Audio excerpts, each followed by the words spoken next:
If you do keep this in, I would like the audience to know that comics notoriously do not read emails. Oh, right. Especially if they're longer than 3 paragraphs. No, it's totally fine. But let the record also show that both of you comedians were on time for this. And that is something to be celebrated above anything else. That is not something that happens. That's funny because if this was like in real life, I would probably be 40 minutes late.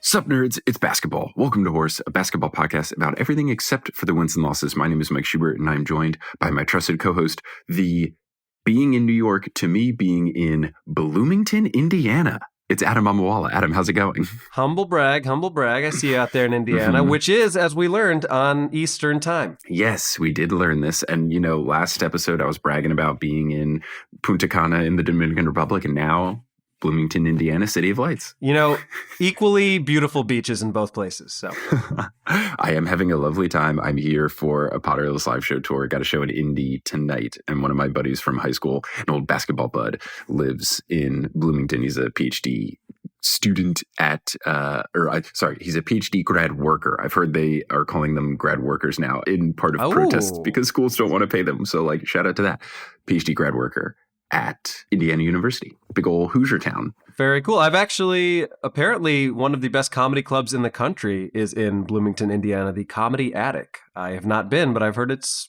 really good. All right. Well, I'll have to check that out. But I know you won't, but that was very polite. I mean, if the opportunity arises, unfortunately, I could have, if I learned this earlier, but alas, I have the show tonight and then I take a bus at 6 a.m. to Chicago tomorrow. So. Another humble brag. Schubes takes the bus. But something I did do in town while I was here was go to the Indiana Fever game, the WNBA team. They played the Phoenix Mercury. I got to see Diana Taurasi and Skylar Diggins-Smith and Tina Charles. And because the Fever are not very good, the tickets were very cheap. So me and my buddy splurged, and by splurge, we still didn't hit triple digits of ticket prices. And we sat courtside, and it was wonderful. It's pretty awesome. I will say, just following through your Instagram posts, first of all, the parking situation looked very strange. It was. Second of all, amazing to see Diana Taurasi that close, where you could literally like reach up and give her a high five. You probably shouldn't, but you could have. If I was rude, I could have reached out and touched her. Sure. But then also, it just seemed like no one was there, and that makes me really sad. The attendance wasn't terrible. There were a lot of fans there for the Mercury. It's definitely a smaller arena, but it was a Wednesday night game. But the attendance was still like pretty good. The seating arrangement in the venue was kind of weird, where I think they only had people on the side. So there was a lot of people behind me. That's good. Now, was it where the Pacers play or a separate arena? It was not. It was at the Indiana Farmers Fairgrounds, or I think technically the Indiana Farmers Coliseum, which is within the fairgrounds. So it's at the place where they do the state fair. So that's why the parking, we were just in this big empty lot with a giant outdoor bleacher thing and then just a field. I guess they do rodeo stuff out there. But then we had to walk from that into the indoor arena where they also have a local hockey team play, like a minor league hockey team. And then I guess some indoor rodeo events. So if you're doing horse races and stuff, that could be inside. Definitely very interesting. Not where the Pacers play, but it was still pretty cool. Our courtside seats were obviously great, and you could hear the players talking trash. You could feel the feet running and the ball dribbling, which I didn't anticipate because you are just sitting in a chair on the hardwood. And we even got to walk through a tunnel to get to our seats that said player personnel and team personnel only. Like it was some VIP entrance where like it wasn't like we were on some sort of red carpet or anything, but we did kind of walk through a hallway thing that looks like when the players are coming through and it's all concretey and, you know, behind the scenes looking. We had a brief dip through that on the way to our seats, which was super cool. That's very cool. And that was your first time sitting courtside at any game, right? Ever. Closest I've ever been. I honestly have not been even in the lower bowl in a lot of arenas. I think the previous closest game was when you and I allegedly snuck down from our nosebleed seats in the Barclays Center to watch the Nets and the Bulls, allegedly, when we snuck to, I think, at like the 10th row back in midcourt. Oh, there's nothing alleged about it. There's nothing alleged about it, my friend. It absolutely happened. I have learned that if you do things confidently, no one says anything to you. You know what? The Nets could use some fans. They can come get me if they want to. Yeah, and this was pre-KD and Kyrie net, so it was certainly a bit sparse. But yeah, I mean, being that close is really cool. It was just so fun to be able to hear the players talking to each other or arguing with the refs. There were some really good performances. Tina Charles played incredibly well. Kelsey Mitchell from the Fever just put the team on her back after halftime. They were down by like between 15 and 20. And she was like, all right, I'm taking over. And she made the next 7 shots for the Fever. Did the Fever win? They did not win. The Mercury were able to hold them off, but it looked like it was going to be a blowout. And then Kelsey Mitchell said, actually, I'm very good at basketball and I don't care that everyone else on my team is a rookie. I'm taking over. And then she just kind of went 1-on-5 against the Phoenix Mercury and it worked for a little bit. It was a really fun game. So we are going to talk about how the finals concluded, but we're going to talk about that after our interview because our interview was recorded even earlier before Game 5 took place. And we have a Warriors fan representative and a Celtics fan representative. And we talked about predictions and some other fun stuff. So chronologically and in a non-spoilery way, in case you don't know how the finals ended, we are going to have that interview first. Then Adam and I will talk about it. But before we do any of that, we got to get ready in the Teal Memorial locker room. Teal's doing great. Teal loved the finals. Now, when you were in that little players entrance, did that lead to the Teal Memorial locker room? There was a couple unmarked doors, so maybe it was one of those, but we wanted to watch the players warm up, so we just went straight to our seats. That makes sense. You know who else is enjoying the entertaining lives that they have? You know, probably our patrons and even more specifically, our newest upgrade to a producer level patron. How about that? Yeah, so we have new patrons, Michelle, a.k.a. Hobby Horse, and Liv, a.k.a. Round Mound of Rebound, the iconic Charles Barkley nickname. And shout out to our newest producer level patron. It's Nicole Arsenault, who upgraded to the producer level status. So thanks, Nicole. Yeah, thank you, Nicole. And thank you to our existing list of producer level patrons, Polly Burge, Kendra Hadley, Salvatore Testa, Trust the Process, Siobhan Ellsbury, He Sells Seashells, Don't Go Chasing Taco Falls, Bang, Bang, Long-Suffering Timberwolves fan, Roast Beef Debris, Kate the Conqueror, Basketball is Life 2, Michaela Loves Allison, Denver Steam Nuggets, Anna Borgelli, Weird Questions, Chris Rossi, Mitch Chrysler, Steph Curry for 4 rings? Question mark? Bang! Oh, puts it in! Manu Ginobili, and now Nicole Arsenault. I'm glad you did the puts it in because you made me laugh 100% of the time when we did that, when we watched Game 5 together. I don't know how I hadn't picked up on that, but that's my favorite Breen thing is when he like laughs his way into a call. Yes. It's really satisfying. Mike Breen laughing is so great. As we've discussed, it's so fun to watch basketball players do something that causes you to laugh. And for the broadcaster who watches the most basketball imaginable out of any person, like career minutes watched has to be up in the all-time category. For him to laugh during a play it's just so great to be able to acknowledge with a laugh. How did you do that? It's either on puts it in or he'll go, oh, it's good. Quality stuff. Now, speaking of quality stuff, we've got a sponsor for this episode, and it's Shaker and Spoon. Now, let's say you were rooting for a team in the NBA Finals, and after the finals are over, you were very excited as a team fan to celebrate your team's victory. Or if you are less excited about your team's loss and you want a drink to make you feel a little better, you can go sign up for Shaker and Spoon at shakerandspoon.com/horse. You'll get 50% off a box. And what Shaker and Spoon does is they send you a box of all of the ingredients and the instructions to make 4 servings of 3 different drinks that all use the same liquor. All you got to do is get a bottle of booze. They send you everything else. And the drinks that they have you make are all very different from each other, which is very fun. So it's a fun learning experience. You can make cocktails for yourself, for friends, whatever. And if you go to shakerandspoon.com/horse, you'll get $20 off your first box. Boxes are about $40 to $50. So you're getting about 50% off. Pretty good deal. So check out shakerandspoon.com/horse if you want to celebrate or drown your sorrows in a fun, classy manner today. And before we wrap up here, I want to thank Multitude for having us as a part of the collective. If you want to help Multitude and help Horse, take the Multitude survey. It's the best time of the year. It's Multitude Survey Summer. And it's your chance to give us feedback on what you think of Horse and any other Multitude show that you listen to and what you'd like to see from us in the future. So all you need to do is go to multitude.productions/survey. It's a quick little survey, and it really does help to get your feedback to know what you like about the show, what you wish we did more of, less of, anything like that. We got 1,200 responses last year, and we would love to beat that this time around. And it's a fun little questionnaire. Doesn't take long. Emojis are all over the place. It's a good time, and you can access it at multitude.production/survey. And if you fill that out, we would very much appreciate it. And now with that complete, we can get into our interview where we are going to talk with Josh Gondelman, resident Boston Celtics fan, and Dan Yang, resident Golden State Warriors fan, to see what they think about the series and maybe pitch why you should root for their team. And then after that, we'll talk about how the finals concluded. All right, folks, we are back with the aforementioned interview. There's going to be some prognosticating going on. We are recording this on Monday, June 13th, just a couple hours before Game 5. And joining us, we have a representative of the Golden State Warriors and the Boston Celtics in the form of comedians, one of whom you know, Josh Gondelman, comic and writer who has been on the podcast before, episode 81. We loved having Josh on. Happy to have him back. And we also have a first-time guest, my buddy Dan Yang, another very funny comic, who's going to be our Warriors representative. Welcome to the pod, gentlemen. Yeah, thanks for having me. I like that it was one that you know and one that you have no idea who he is. And I didn't know which one was which. Like, I know I've been on the podcast before, but I'm like, they must know Dan. Well, if you didn't know Dan, you're going to know Dan now. We're going to see how chippy this gets. But we thought it would be fun to basically find out the Monday before you are all listening to this, what these diehard fans think is going to happen. So, Dan, I'm going to start with you. Give me a little context in terms of your relationship with the Warriors, how you came to be a Warriors fan.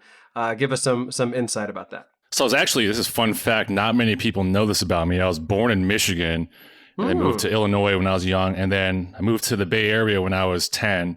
So I'd say my formative years were in the Bay. I was at the age where I didn't, I remember watching Jordan and all that, but I didn't really watch basketball. But then every night the game that was on TV was a Warriors game. So quickly became a Warriors fan, even though we had nothing really to be rooting for. I remember notable things, Antoine Jameson dropping back-to-back 51 points.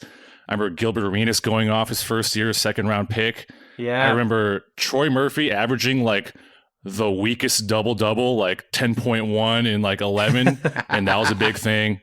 Jason Richardson getting 25 a game and like, why isn't he over, Dwayne Wade and like first team and all that? But yeah, so I became a Warriors fan. And then the We Believe, I think that's really where like it turned everything to overdrive. I was going to school in LA at the time. Me and my roommate were both from the Bay Area. We drove up, got standing room only tickets, went with my brother. That was the Baron dunk on Karolinko game. Yeah. So there, actually, this is the shirt from that for the audio listeners. I got the original We Believe, which is funny. At the time, I remember I never wore it because it's a double XL, and now I've filled out enough where it fits regularly. I feel like the We Believe merch is the true way to punch your "I'm a legitimate Warriors fan" card, because it was 2007, and then the whole We Believe was they were the 8 seed and they upset the 1 seed. I feel like the one true way to say hello, I'm not a front runner, is to have genuine We Believe merch. So you've done it.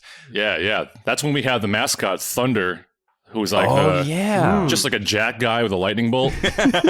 Sounds great. Now, Dan, I assume you've been to a lot of games. Would you say that Baron Davis baseline dunk, which we'll definitely put a link to, by the way, for anyone who's not familiar, is that the loudest you've ever heard a stadium that you were in? I think so. Yeah, it was like everyone, entire NBA arena on their feet the whole game. It felt like if you've ever been in a college student section, but the entire place.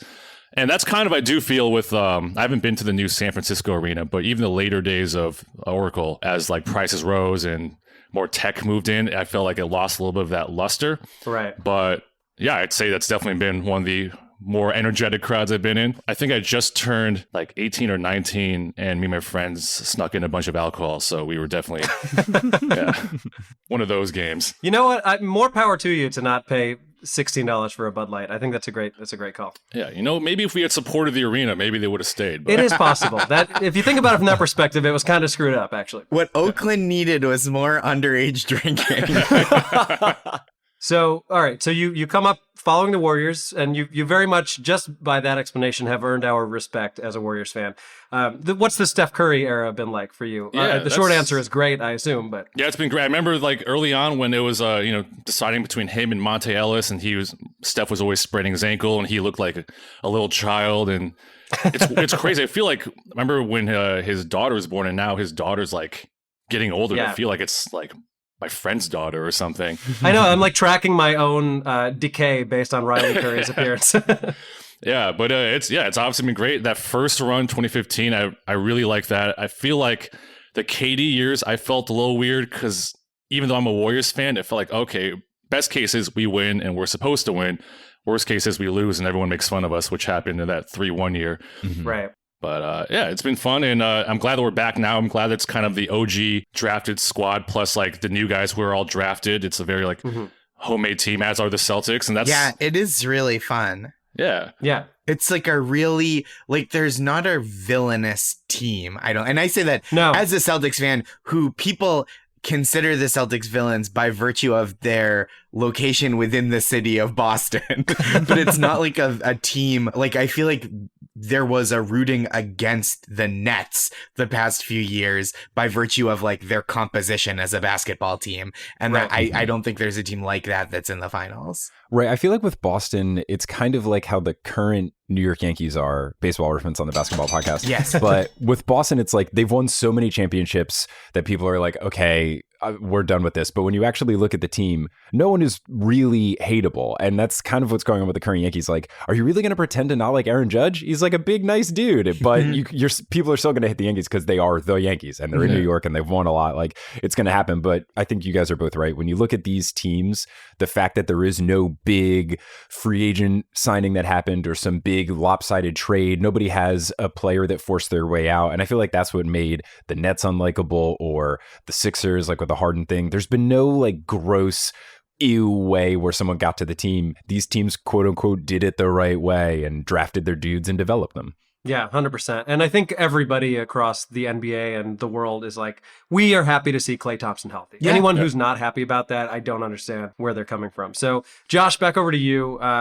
For anyone who perhaps didn't listen to our 81st episode, give us a little context in terms of your history with the Celtics. I know you're a big anything is possible guy, but... Yeah, big anything is possible guy. I mean, so I was born right at the tail end of the Celtics being really good in the 80s. And then by the time I was conscious, I like knew the mythology and like the legend of Larry Bird, but visually he was like a guy that moved, like he had kind of the mobility of like a rolling office chair, like just like a little swivel. So I like never reaped the benefits of it consciously, but I like, you know, I think you grow up in Massachusetts and you kind of soak in a lot of like ambient sports fandom, and basketball has always been kind of my sport above the others.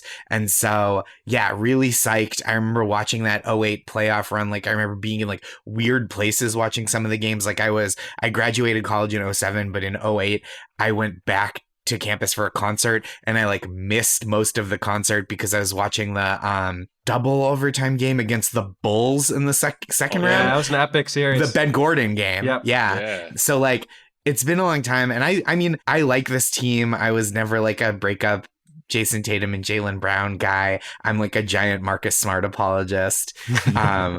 And I did have doubts like at the beginning of this season with the weak start, especially with the new coach. I was like, oh, this guy just doesn't seem to have instilled the things he wanted to instill in them. Like whatever it was that he was like, I'm coming in to do this. The results were like virtually identical to last year with Coach Ime Udoka. And then they just took off like in January and it was wonderful. But it all, because it just seems like they were mediocre for like a year and a half, 2 years, and then just started playing well, it feels still a little bit like, wait, what's happening? Even though it's been like 5 months of like sustained excellent play. So I'm like, I really have an appreciation and affection for this team, but I'm also not at a point right now where I'm like, they are a juggernaut and they are unstoppable. Now, what was your mindset at that point? Like, you know, mid to late January, they're still 500 basically. Were you like, well, this is probably a lost season, or were you still positive about the team? I thought they could make some moves that would improve the team. Like they had a couple of guys playing for the team that were clearly like not long-term fits, like especially Dennis Schroeder and it seemed like maybe Josh Richardson, who also, you know, both of them got traded. And I felt like they were starting to play well. And I was like, oh, they're like bringing stuff to the table, but it just doesn't feel like cohesive. And like maybe they can flip some of these guys. Like I don't think I said it publicly, but my quiet private opinion was like, if they're still like this, if they're still like just below 500, I was like, they should try to buy low on Ben Simmons and trade like Smart, who's my favorite player. But I was like, this is like a gamble, and trade for Simmons, like Smart draft picks. And just because it was like, well, it seems like they're only going to be as good as like these players playing to the top of their ability. And I don't know what that looks like yet. And now I've seen it, I'm like, oh, this is great. I am glad that they didn't make a hasty move. But I was kind of hoping they would shake things up, at least in terms of like getting rid of the players that they did move at the trade deadline, because it felt like when you eat a candy bar instead of lunch. Like that's when, like every time Dennis Schroeder hit a shot, you're like, yeah, that's like, I made it through the day with a Snickers. I feel like you touched on something interesting too that I feel like I forget as well as I would think many fans of any sports forget is, your players can just start playing better and your team can just start playing better. Like something can just work and it's like, oh, maybe it was just one little move, or like this guy could, like Marcus Smart, I've actually been very impressed by his entire postseason. Yeah. In my head, he's maybe like the most underrated player. Well, I'll go Andrew Wiggins as well. Wiggins is having a great playoffs. Yeah, I think it really feels like obviously a credit to the players when they play well. That's who deserves it first and foremost. But it really does seem like they're responding to Ime Udoka's coaching and that they are playing in a way that they were not before, and like philosophically as in a team system and like individually. It's not like they were shooting badly and shooting better, but it's like when you see Marcus Smart switch onto a smaller offense first point guard and just kind of back him down to the block and take like a bank shot from 4 feet away, you're like, oh, that's good offense from you, not like a 3-pointer with 16 seconds left on the clock. And like, it's not like, oh, never shoot. It's like, shoot the shots where you have the advantage. You know what I mean? Just like play more to your strengths. And I feel like the team has really started doing that again, collectively and as individuals. Yeah, I think that's a great point. And I'm curious, in so much as either of you can remember it, what were your expectations coming into the season in general? And then even once we were starting out with the playoffs, like this to me is a surprising finals on both sides. Even coming into the playoffs, I did not think we would be here. So, as you know, I assume fairly biased fans, did you think this was possible?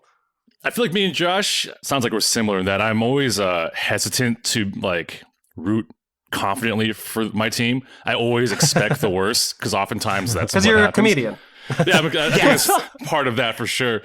Especially when I'm not a couple beers in, I'm very like hesitant to cheer. But I would say going into the season, I felt like we could be, definitely make the playoffs, maybe top 4. But I was scared of the East with like even before the trades, it was like Sixers, Nets, Celtics were in the mix, but I guess it was mostly Sixers, Nets, the Lakers in the West, Bucks, I assume. Bucks, yeah, right, Bucks coming off the championship. And I think once we kind of started clicking, and then once it got into the playoffs and, you saw how the Lakers were kind of crumbling, and then in the West, it was wide open. The Suns, I never truly felt like I was afraid of them. I was always kind of afraid of the Eastern teams more. I had a similar feeling with the Heat, who are a very good team, but I was like, yeah, they're the number 1 seed, but they're not like so clearly a number 1. Like if the Bucks had been healthy all year and got the number 1 seed, I'd be like, yeah, that's probably the Bucks when healthy are such a great team and they just came off the finals. But with the Heat, I was like, they always seem vulnerable. And Jimmy Butler, again, had an incredible playoffs. But like, look, I feel like I go too hard with the Jimmy Butler slander. He had such a great series, almost sank the Celtics basically single-handedly. Yeah. But for a guy whose reputation is like the winning winner who only cares about winning, it's like, yeah, he's been to the same number of NBA finals as Grant Williams. Is he now the winningest winner who's ever won winning? Yeah, along those lines. So in game 7, it was in Miami, game 7 of the conference finals. Boston is at Miami. It looked like pretty much a wire-to-wire victory for the Celtics the whole way. Yeah. And then in the last, 2-3 minutes, the Heat closed the gap like furiously, and then Butler had a chance to win it. So I assume you were watching that game. Yes. In those last few moments, what is your state of mind? What are you doing? Are you like pacing around the room? Are you flipping tables? What are you doing? I'm like sitting on the couch, just like gripping the couch like it is a stress ball the size of a couch, just like hands sunk into it, because it really felt like they could have lost that game easily. Yeah. I mean, Butler had that 3 that would have put them ahead. Could have won the game. It was about 6 seconds left, 11 seconds left maybe, because then there was the foul on Smart. And it's like, yeah, that could have been the game, and it wasn't. And so I was terrified for sure that flurry was so big, but I also felt like it was a little overrated narratively. Like practically they played very badly, but like narratively of like, wow, the Celtics almost gave it away. And it's like, yeah, I mean, I guess they never trailed in an away game 7 against the number 1 seed, and then they won. So like, I guess they almost didn't do that. It's like, so I do feel like as people wanted to like judge the team on the last 4 minutes, I was like, this is agony watching them play. But once it ended, I was like a little surprised by the narrative of like, wow, the Celtics almost gave away Game 7, where it's like, no, Miami almost won, but then they didn't. Yeah. That series was so wild to watch because that series of like so many blowouts. And like as a neutral fan watching that, had some interest, and also like I like put a little money on either team here and there. Sure. And after one team blew the other team out, you were like, oh, the Heat are like for real, and the Celtics are broken. And then the next night, like, oh, the Celtics are incredible, and the Heat are just. And it's like, oh, Jimmy Butler, look, truly, like on the games that he was playing well, you're like, this guy is like one of the best 5 players in the league. And then in the games, he was, he's a little hurt, and I think ran out of gas. Like, I think when people say he played however many good games, I do think like if he was not burnt out from the injury and being, I think, exhausted from playing all 48 minutes in Game 7, I think they might have had a different ending, because he definitely seemed to run out of gas a little bit. But like in those, I would say 2 games to 3 games where he played wire to wire great, you're like, nobody, basketball can't be played better than this. Like truly incredible. Right. And then they would lose by 20 in the next game. It was like chaos. It's so strange when the series is close, but the games aren't close. Like it goes 7 games. Like I would 100% take a 4 or 5 game series where all of the games are good versus a 7 game series where it's like nothing's really that watchable. The Celtics Nets series was like much closer game to game, even though it was a sweep. Right. It was a 4-game sweep, but I think every game was like less than double digits. So it's more watchable. Now, Josh, you brought up narratives before, and I think where we're recording this, I think this would be an interesting time for each Josh and Dan to plead your case in a world in which someone is watching now a tied series and they just want to pick some sort of team to root for. They know there's just 3 games left at this point.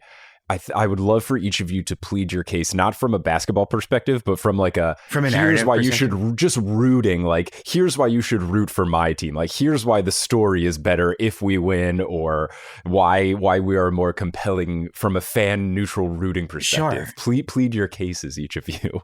I will say this from I've watched, various sports and various, like, I've watched sports at the Warriors bar, at a Celtics bar, like UCLA, what you named it. And I will say that every fan base is like extremely annoying. There's no good fan base in any sport of any team. Yeah, that's evergreen. Yeah, but I don't know. I lived in Boston very briefly, and that '08 Celtics team, they ride on that a little too hard for like one.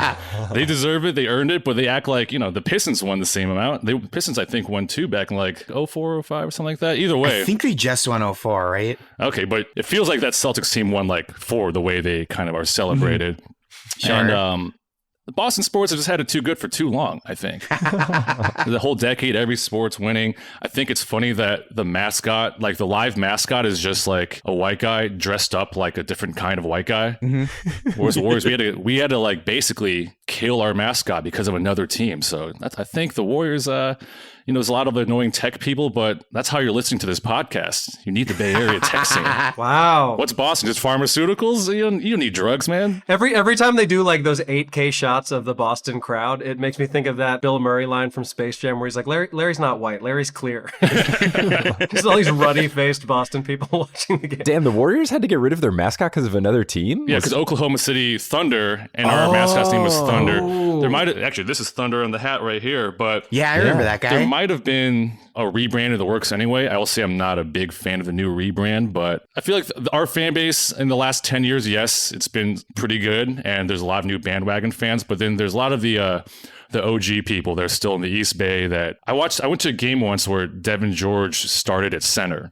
I paid money for those tickets. So I feel like this is all repentance for that. You guys at least had Paul Pierce and stuff, All right, Josh, why should people root for the Celtics? So, look, I think you'll never, like you said, Dan, you're never going to go wrong being like the other team's fans are assholes because it's literally always true. Yeah, it's true.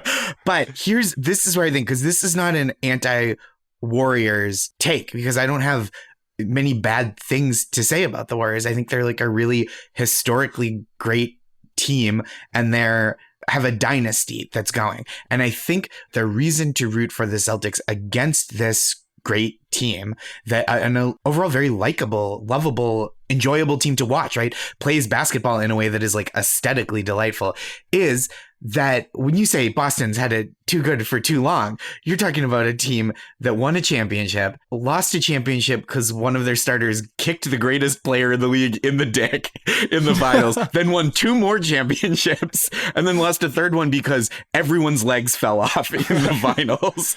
I will say, as someone that's like not the greatest athlete, but when I jump sometimes and I have both arms in the air, my one leg will just involuntarily kick out. A Draymond apologist to the end. Which I understand, again, as a Marcus Smart apologist. But I will say, the greatest thing for the league and for the enjoyment of the sport is for the Celtics to win. And now we know the Warriors are great. We want another great team in that league. 2 teams playing at equal strength, and now they have a worthy adversary. What is it? The steel sharpens steel. I think it is really exciting that the Warriors are really good. And it's like Klay Thompson being back to close to full health is like really heartening after all those injuries.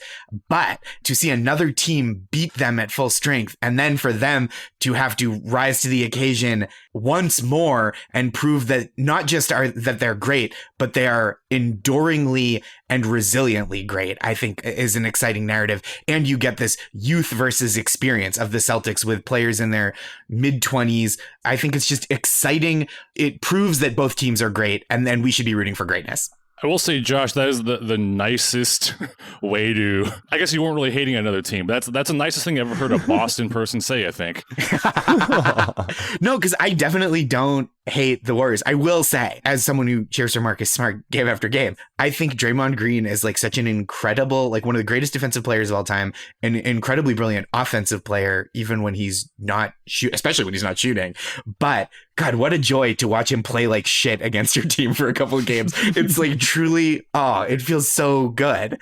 But other than that, it's just like, yeah, they're great. Like when Steph hits his 7th 3-pointer of the night, like with like 4 inches of space coming off a screen at the top of the arc, you're not like, I can't believe this happens. You're like, yeah, I believe this is happening because this is what he does. Yeah, that Steph point is interesting because I've always obviously rooted for him. Obviously, when he goes off, I'm like, this seems like a cheat code. I've never felt like the inverse, like the dread of going against that. Yeah. The closest I could think, because I remember, I'd always root against the Lakers during the Kobe Shaq era, whoever they're playing, the Kings, whoever. Every time Kobe or like Fisher took like a clutch shot in your brain, you're like, that's probably going in.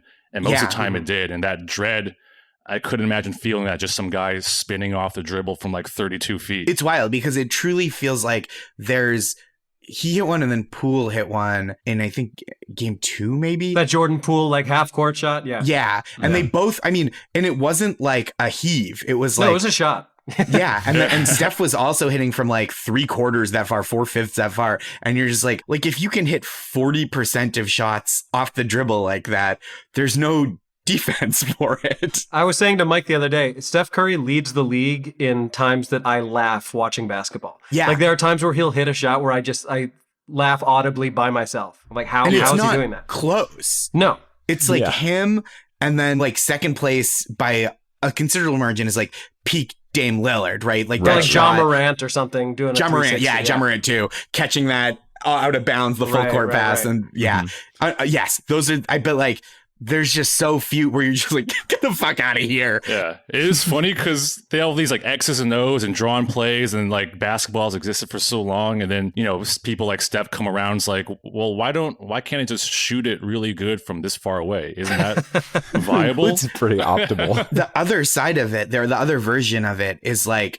and it's not quite as magical, but it is impressive. It's like incredibly impressive. Is like, where no matter where Giannis has the ball, you're like, he's going to dunk from there. It's just like, he's like backing down from the 3-point line, spin 1 step, he's like elbow in the rim. Right. I think what's interesting, and I think you see some of it with the Celtics too, is you have 2 different versions with these 2 teams of the like, oh, that's a bad shot, but it's actually not. Like Steph Curry does it in the way where he shoots it so quickly and he can move around so quickly that if he's open for half of a second, he's going to get a shot off. And if he does, that means it's a good shot. And then I feel like Jason Tatum has a different thing where just because he's so tall, like someone can be all up in his face, but if they're not actively basically midair jumping by the time he's releasing, it'll look bad where it'll look like someone's defended it, but he's just so big and long that he can just shoot over everybody. And I feel like watching these two teams play, it's a lot of your natural tendencies to think like, ooh, not a good shot. But then you're like, wait a second, no, Steph could see the basket for 0.5 seconds. It's fine. Or it's like, oh, Jason Tatum can just see over that guy. It's fine. Tatum has started to, like, this season, he's shifted his game 25 degrees, I would say, from taking those as like turnaround fadeaways to just like looking a guy in the eye who's like 6'3" and being like, there's just no way you can't reach me. Too small. And it's like, it's made such a difference in his game because when he's just facing up, taking those shots, and he's distributing so much better than he ever has in the past, that he's just like weeded out the truly bad, like, guy shouting Kobe while he throws a crumpled up piece of paper into his office trash can shots. A question I had about the vibes of the Celtics, Josh. I know you're a big sneaker guy, and Jaylen Brown recently has signed with Donda Sports, which is Kanye's clothing brand. I didn't know they were even doing sports stuff. How do you feel this is, like, what are the pros and cons of this happening? Is he going to play in shoes that are poorly made? Are the vibes of being friends with Kanye going to turn him into a better basketball player? How do you feel as a fan of Jaylen Brown? He's going to play in those boots that like go up to his thighs. Yeah. And the giant Gap bubble jacket with no zipper. You know, I don't love an alliance with Kanye West at this point in history.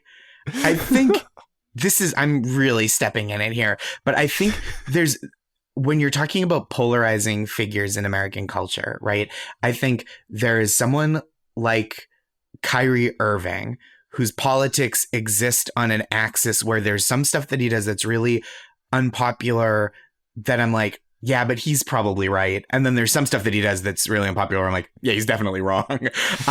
But with Kanye West, I feel like his like Trump supporting, like, I feel like he's aligned his public persona and the way he's kind of treated Kim in their divorce. He's aligned his public persona in a way that I'm like, I don't know what there is really to agree with anymore. And the music's not as good as it used to be. So there's not even that. I don't mean to, but, you know, I just feel like it's a weird alliance to form in 2022.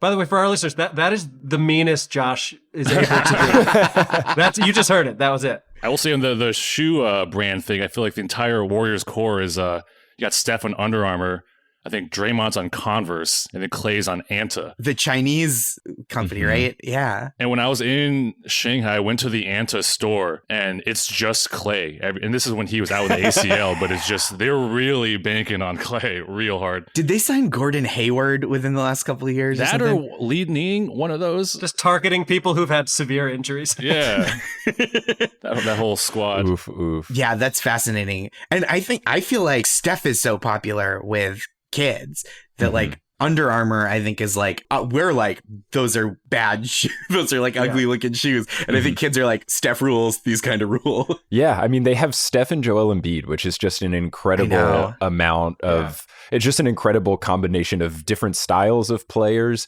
and different personalities. Like Steph is very wholesome and talks about God and Jesus and family. And Joel Embiid tweets pictures of people he's dunked over and says, get wrecked.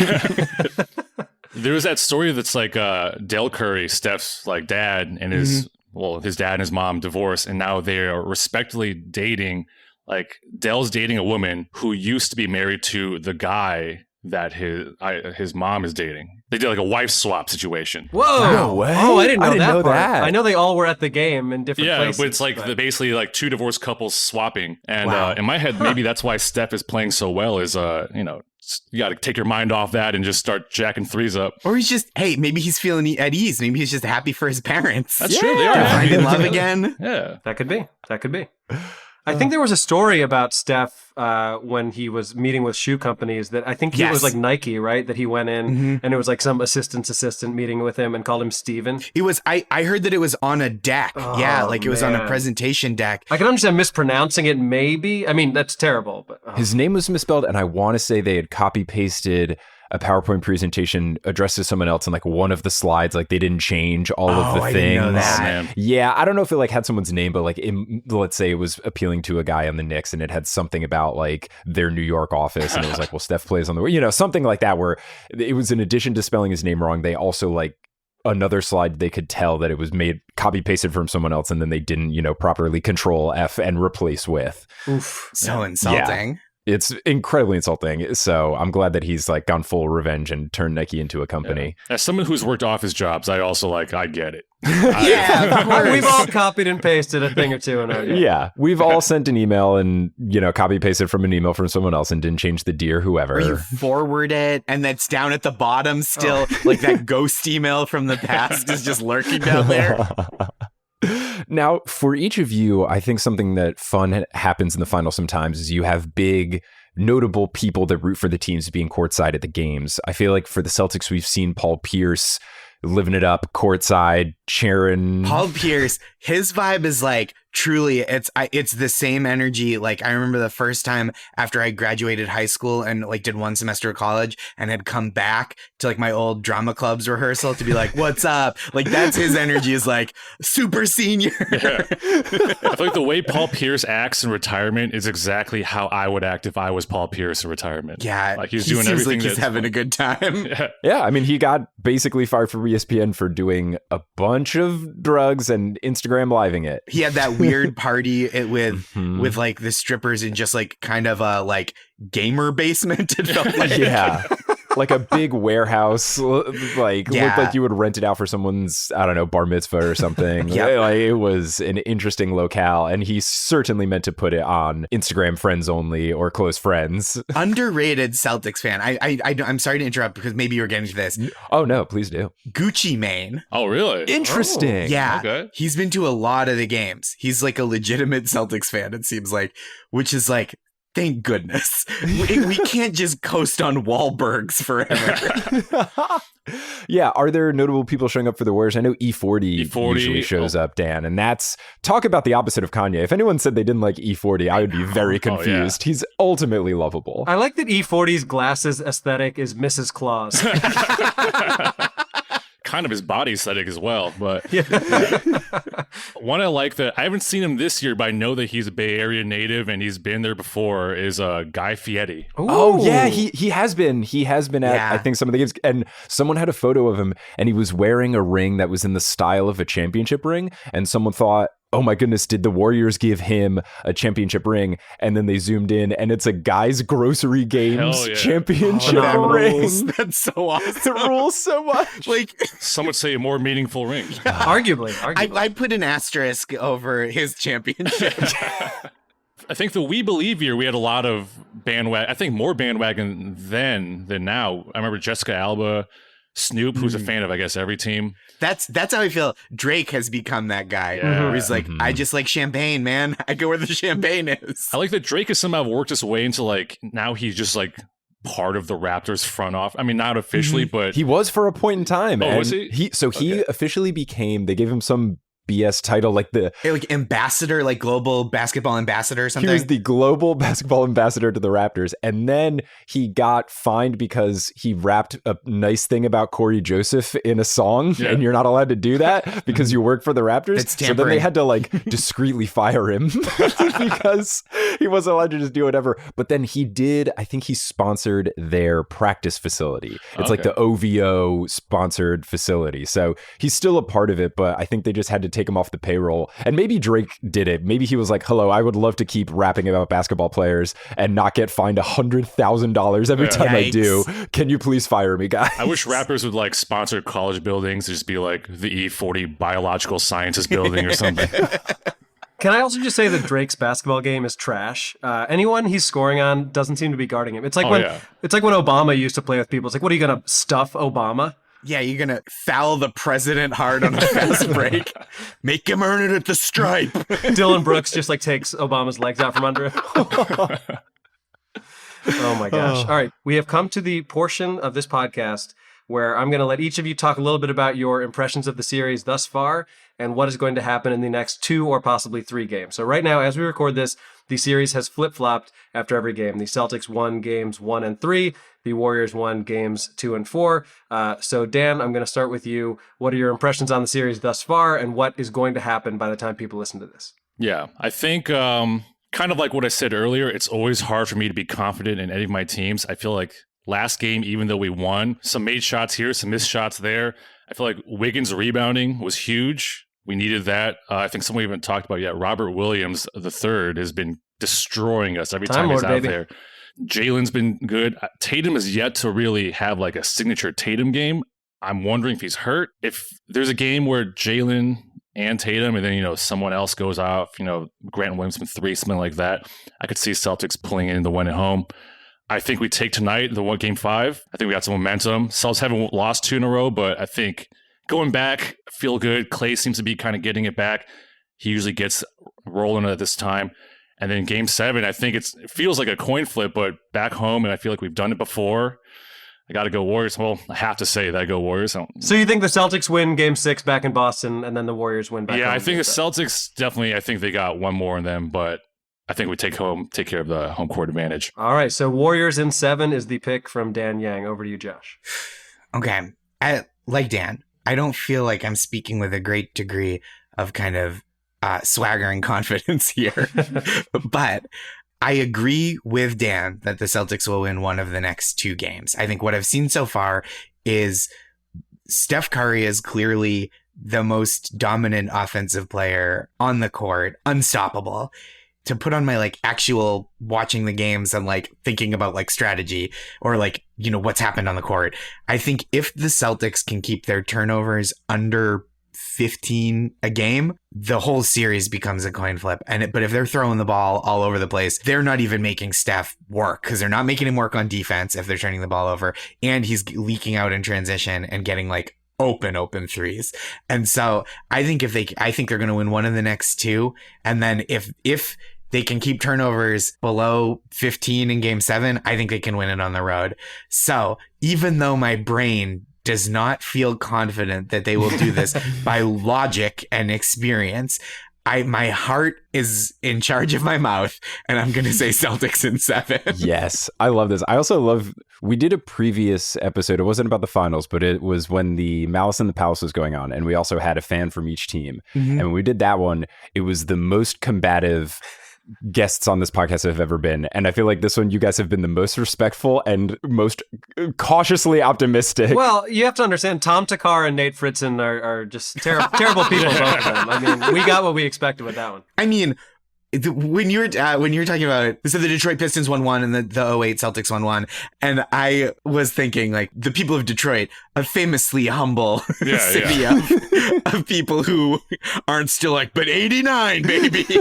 Also, if you get us on the Patreon later or something with 8 beers in me, maybe I'll have a different tone, but right now I'm level-headed. I feel like, Josh, you would be like a casting nightmare on The Real World, where they would just try to create drama for you, and they'd be like, he's not going for it. I'm going to keep being polite and never get real. That's my promise as a cast member on The Real World. That legit, so one of my friends from college is a very, very nice person, and he was on the Bachelor music spin-off one, Listen to Your Heart, and he was just barely on the show at all. They just didn't put clips of him up, and I texted him yo, why aren't you on at all? And he was like, they wanted me to be mean in the interviews, and I just didn't want to do that. So they just he wasn't on the show because he was nice. That shit happens. Yep. Well, it's not good TV. As somebody who's almost never allowed to be on television, it's not an interesting perspective. Ted Lasso worked, though. The Nice People show can work in certain circumstances, and all it takes is a worldwide pandemic. Mm-hmm. So before we let you both go, Dan, anything to plug? Where can people follow you? You can follow me on Twitter and Instagram, and I guess TikTok, which I have neglected severely, but maybe people watch. But at Real Dan Yang. I also have a monthly show at The Stand called Secret Family, if you would find that. And otherwise, just out in the circuit, baby. I'm just on the circuit. Hell yeah. And Josh, how about you? I am at Josh Gondelman on Twitter and Instagram, really considering a TikTok for stand-up clips. And I think legally I'm too old. I don't think they'll let me on. I feel the same way. But I've got an hour stand-up special that's coming to all the kind of YouTube, Comcast, Google Play, all those streaming platforms on June 21st. It's called People Pleaser. And it's an hour of stand-up. It's some bits that I've done for a while that I've never done on TV before, and then a bunch of new stuff that probably even people who have heard of me, which is very few people, haven't seen. So that's going to happen too. Amazing. That's going to be available, I believe, the day after this episode drops. Hell so yeah. Perfect timing. So go get it. Once you're done watching the NBA finals, either come down from the euphoria of your team winning or cheer up from the doldrums of your team losing with my new hour-long stand-up special. Hell yeah. Well, thank you both for joining us. And I guess best of luck the rest of the way. As a fan who's somewhat ambivalent, I actually picked Celtics in 7 before the series. Schubes picked Warriors in 6. We'll see how it plays out. Both of those things seem reasonable. I don't know. Could happen. It could happen. Sam J, when I came on Jesus and Mero and they do the neon signs at the end of the interview, that's just like your mantra or whatever. And Sam picked Celtics in 6 as her neon sign. And I was like, hell yeah, let's go. Love it. Fantastic. You love it. Well, thank you both so much. We'll see how the rest of these games turn out, but let's hope for the most fun basketball possible. Wow, what a fun interview. And shout out to Dan Yang, rooter of the victorious Warriors who won in 6, just like I predicted. Yes, look how confident I was. I never wavered true. any minute at all. Out of the 4 of us, you were the only person who correctly predicted the series. Both Dan and Josh picked their respective teams to win in 7, which I think is emblematic of how polite and cordial that entire conversation was. They both gave flowers to the other teams, which...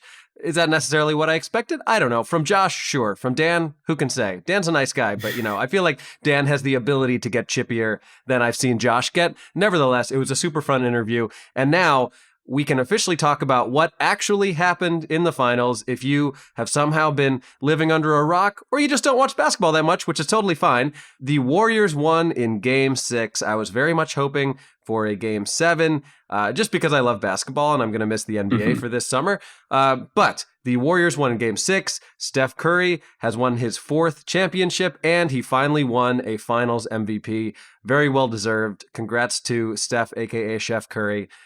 Just a really fun finals overall. What were your thoughts? It was really fun. I also would have loved if the series went to 7 for more basketball, but then I saw that the guy who's in charge of Barstool was courtside in Boston, and once I saw that on the camera, I thought, all right, the Warriors have to win this game, and they did, and I'm glad. I hope he's still sad, even when the episode comes out. I hope he's still sad.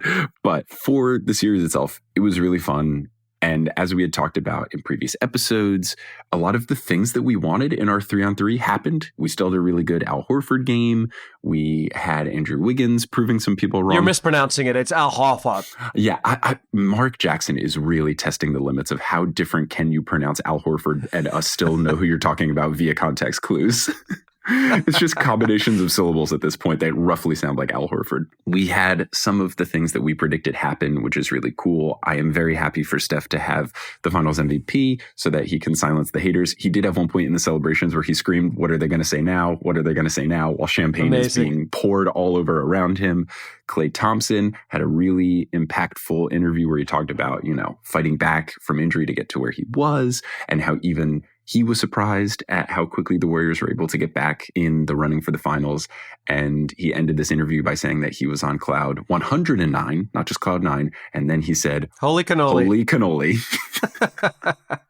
I tell you what would pair well with Jimmy Butler's coffee would be a holy cannoli. So Holy cannoli. I sense a collab coming up here. I mean, it would be pretty good. But it was really cool. I really am happy for the Warriors. I think it is such an interesting situation where we have this dynasty, a legitimate dynasty, 4 championships in how many years? 8. 8 years? 4 and 8, yeah. Legitimate dynasty, no question about it. And they went from being so hated because they were overpowered when they had Kevin Durant to now being weirdly underdoggy and very likable. It's impressive how they were able to flip the script. Right. And what's interesting about it, and I hadn't thought about it till just now, is that you look at the year that they were 73-9 and ended up losing to the Cleveland Cavaliers after that epic comeback. And that was a year where everyone in the world predicted them to win, and they didn't get it done. And then you look at this year as the complete opposite, a year where no one really took them seriously, even once the playoffs began.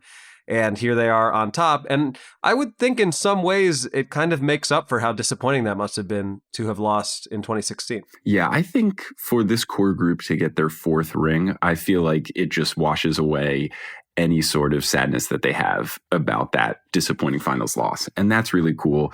And it's just nice for some of the quote unquote narratives to now be squashed, where people were saying Steph couldn't win a ring without a good team around him, or, injuries, or Kevin Durant, all this kind of stuff. Like, I'm glad that can be put to rest.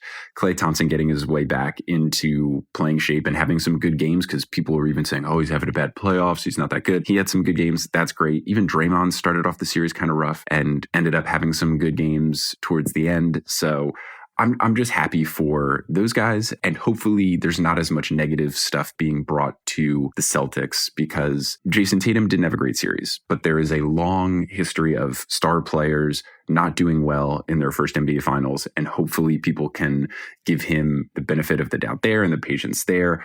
I still think it was a great series from the Celtics. A lot of the games were close, even this game 6. I don't think that they should hang their heads, because no one expected them to be there this early, especially the way they started the season. No, so I would hope that not. There's not as much negativity thrown towards them, because they're young and some people played well, and even those who didn't are going to be fine. Right. And the good news for Tatum is that Boston fans are notoriously calm and understanding. Just the most patient, caring group of folks. To be fair, there are some Celtics fans. Any Celtics fan we have interacted with on Horse is very nice. So we're not talking about you, we promise.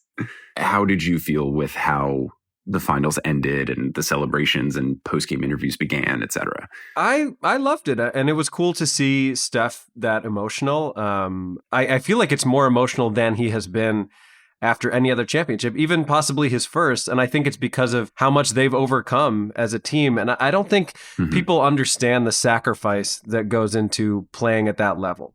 To be as good of a player as Steph is, particularly as good of a shooter as he is, that is a direct result of him working his ass off constantly. That does not happen by accident. It's one of those things where he makes it look so effortless that I think sometimes people forget about how much work goes into it. And it's really cool. I despite picking the Celtics, which was just my best guess as to how the series would go, I did want the Warriors to win. They're an exceedingly likable team, and frankly, the Celtics are too. I have less distaste for Warriors fans than I have for Celtics fans, so I think that kind of informs my opinion. But yeah, overall, we did get to see a lot of the things we wanted. We got to see Steph have a signature series, not that he hasn't before, but in particular, we got to see Horford have a great series. His wife on Twitter congratulated the quote bitch ass Warriors and then said, "I'm salty. I'm not taking anything back." I don't think she dislikes the Warriors. I think she was just sad that her husband didn't win, but it was very funny. We got to see Gary Payton get into some games after coming back from a really awful injury. That could have ended the season, and hopefully he'll get some money in the offseason. He's certainly worked his ass off as well. But yeah, overall, we got to see some really cool moments. We got to see the, non-star players have some pretty incredible stuff happening with Jordan Poole with 2 amazing buzzer beaters. The first one from half court in game 1 or 2, and then the other one, that kind of banker that was possibly even more impressive. So overall, really, really fun stuff. Yeah. And now free agency is going to begin soon, and the draft, and it doesn't stop, which I love. Yeah, the draft is going to be very, very soon. I'm nervous for my New York Knickerbockers. We'll see how all of that goes. We'll talk about that in the next episode. But I think it was a really fun series, and something that I really liked from both teams, and this is how we can end it, where we're giving praise to both teams, is that there's lots of good dad representation here in terms of players' dads being there. So Al Horford's dad, who always wears an Al Horford jersey to the games and is really excited. That's awesome. Obviously, Steph's parents were there and are always being shown on camera. Del Curry being a former player. It's really cool to see his son be so great at basketball and truly put the whole team on his back. And I think that's another reason why Steph got so emotional, is just he was truly the focal point for a lot of the games this season. Also, the players bringing their sons and children out at different points. Deuce Tatum just is always around. He's there when they're warming up. He's there in the locker room. He's courtside. He's everywhere. You had Draymond Green have his son DJ up on the place where they do the interviews at that table. And after one of his games with his son sitting next to him, Draymond said he played like shit, which is very fun. And then obviously Steph's kids are adorable. Al Horford brought his kids out to the court, I think after the first game, when Al Horford had his really, really solid game. So there was lots of good parenting on display in the finals. And that made my heart grow. And I think that that is something we can all agree on. Win or lose, everyone seems like they're doing a great job with their families. And that's cool. Yeah, I think that's a really nice note to end on as we post this the day after Father's Day. So happy Father's Day to our dads. We had them on the podcast last year. It was a lot of fun. My dad told a story about inadvertently almost murdering someone with a cricket bat. It was a great time. We'll post the link again on Father's Day. It was great. Yes, it was great. This finals was great. Thankfully, the draft is very soon, and the WNBA season is still going on. Officially, Sue Bird's last season, she made it official, which I think is okay. That's what I expected. We can talk about this next time. Sad bird noises. But it's okay. Bird noises we anticipated. At least she made it clear that there was a high probability this was her final season. Now she's just making it super clear, and now I'm very glad I got tickets to see her. She's making it Sue Bird clear? Sue Bird clear. I'm just really hoping she stays healthy. That's what we have to root for at this point. I did get really nervous when I got tagged in a lot of things with Sue Bird and people having sad faces. I was like, don't you tell me Sue Bird got injured. And I was very happy that it was just the announcement. So we'll talk about all this stuff in the future for sure. Now, since she is the GOAT, does that mean that she's going to retire and then come back 3 years later and be much worse at basketball for a much less interesting team? I hope not. I think she's done enough and will feel accomplished. And I don't think she's going to have any of the itchiness. Based on recent podcast interviews, I don't think she's going to retire and come back. I think she knows this is it. I think so too. And for anyone who's wondering what the hell I'm talking about, that refers to Michael Jordan retiring twice, but the second time after what would have been a perfect ending, coming back to play for the Washington Wizards. But it allowed you to see Michael Jordan live in person, so. Actually, it did not. I saw him in person with the Bulls, and then I had tickets to see him with the Wizards, and he was injured, much like we are hoping does not happen for you, seeing Sue Bird later this year. I'm going to put that into the universe. Let's put that into the universe, and let's put this episode to rest. Thanks for listening to this episode of Horror Sources, hosted by Adam Amawala and Mike Schubert. Our editor is Misha Stanton. The music is by Bettina Kampamanis. The art is by Allison Wakeman. The social media is by both of the Horse Boys, and the website is by Kelly Schubert. Thank you to our producer-level patrons, Polly Burridge, Kendra Hadley, Salvatore Testa, Trust the Process, Siobhan Ellsbury, He Sells Seashells, Don't Go Chasing Taco Falls, Bang, Bang, Long-Suffering Timberwolves fan, Roast Beef Debris, Kate the Conqueror, Basketball is Life 2, Michaela Loves Allison, Denver Steamed Nuggets, Anna Borgelli, Weird Questions, Chris Rossi, Mitch Chrysler, Steph Curry for 4 rings, Bang. Manu Ginobili, and now Nicole Arsenault. Follow us on Facebook and Instagram at Horse Hoops and on Twitter at Horse_Hoops because Horse Hoops is only on cloud 108, and you got to be on cloud 109 like Clay. We got to up our game a little bit. I think you're totally right. Go to our website, horsehoops.com, for links to some of the fun stuff we talked about today, including possibly Al Horford's wife being salty. And if you want to support the show, you can go to patreon.com/horsehoops, where we have video finals recaps of every single game. Adam and I hopped on Zoom and talked about what we liked, what was fun, all of that. It's accessible to all patrons, so at any tier, if you go to patreon.com/horsehoops, you can watch those videos. It's a fun time. But we're going to close this episode out, as we do every episode, by saying something on the count of 3. I feel like we have to say holy cannoli on the count of 3. Yep, couldn't be more on board. Great. 1, 2, 3. Holy cannoli!